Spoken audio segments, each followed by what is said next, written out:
ಕನ್ನಡ ಚಿತ್ರರಂಗದ ಹಿರಿಯ ನಟ ಸರಿಗಮಪ ವಿಜಿ ವಿಧಿವಶರಾಗಿದ್ದಾರೆ. ಅವರಲ್ಲಿ ವಯೋಸಹಜ ಕಾಯಿಲೆ ಕಾಣಿಸಿಕೊಂಡಿದ್ದು, ಕಳೆದ ಕೆಲವು ದಿನಗಳಿಂದ ಅನಾರೋಗ್ಯದಿಂದ ಬಳಲ್ತಾ ಇದ್ದಂತ ಅವರು ಯಶವಂತಪುರದ ಮಣಿಪಾಲ ಆಸ್ಪತ್ರೆಯಲ್ಲಿ ಚಿಕಿತ್ಸೆಯನ್ನ ಪಡಿತಾ ಇದ್ರು.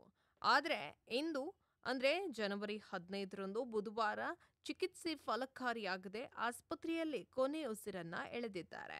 ಸರಿಗಮಪ ವಿಜಿ ಎಂದೇ ಪ್ರಸಿದ್ಧಿಯನ್ನ ಪಡೆದಿರುವಂತ ಅವರ ಪೂರ್ತಿ ಹೆಸರು ಆರ್ ವಿಜಯಕುಮಾರ್.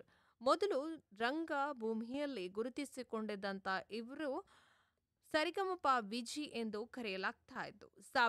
1980ರಲ್ಲಿ ಗೀತಪ್ರಿಯ ನಿರ್ದೇಶನದ ಬೆಳುವಳದ ಮಡಿಲಿನಲ್ಲಿ ಸಿನಿಮಾದಲ್ಲಿ ಸಣ್ಣ ಪಾತ್ರದಲ್ಲಿ ನಟಿಸೋದರ ಮೂಲಕ ನಟನಾಗಿ ಸರಿಗಮಪ ವಿಜಿ ಅವರು ಸುಮಾರು 269 ಚಿತ್ರಗಳಲ್ಲಿ ನಟಿಸಿದ್ದಾರೆ. ಇನ್ನು ನಿರ್ದೇಶನದಲ್ಲೂ ಕೂಡ ಅತೀವವಾದ ಆಸಕ್ತಿಯನ್ನ ಹೊಂದಿದಂತ ಅವರು 80 ಚಿತ್ರಗಳಿಗೆ ಸಹಾಯಕ ನಿರ್ದೇಶನವನ್ನ ಕೂಡ ಮಾಡಿದ್ದಾರೆ.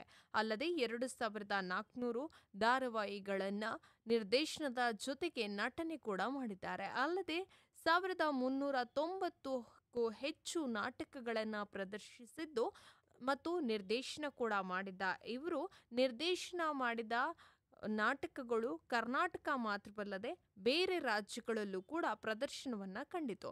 ಮದುವೆ ಮಾಡಿ ನೋಡು, ಬೆಳುವಳದ ಮಡಿಲಿನಲ್ಲಿ, ಕಪ್ಪು ಕೋಲ, ಪ್ರತಾಪ್, ಮನ ಮೆಚ್ಚಿದ ಸೊಸೆ, ಕೆಂಪಯ್ಯ IPS, ಜಗತ್ ಕಿಲಾಡಿ, ಯಮಲೋಕದಲ್ಲಿ ವೀರಪ್ಪನ್, ದುರ್ಗಿ ಸೇರಿದಂತೆ ಅನೇಕ ಹಿಟ್ ಸಿನಿಮಾಗಳಲ್ಲಿ ಸರಿಗಮಪ ವಿಜಿ ಅವರು ನಟಿಸಿದ್ರು. ಇವರ ನಟನೆಯ ಚಿತ್ರಗಳ ಪಟ್ಟಿಯಲ್ಲಿ ಟೈಗರ್ ಪ್ರಭಾಕರ್ ಚಿತ್ರಗಳೇ ಹೆಚ್ಚಾಗಿದೆ. ಸರಿಗಮಪ ವಿಜಿ ಅವರ ಅಗಲಿಕೆ ಕನ್ನಡ ಚಿತ್ರರಂಗದ ಹಿರಿಯ ನಟರು ಸೇರಿದಂತೆ ಅನೇಕರು ಕಂಬನಿಯನ್ನ ಮಿಡಿದಿದ್ದಾರೆ.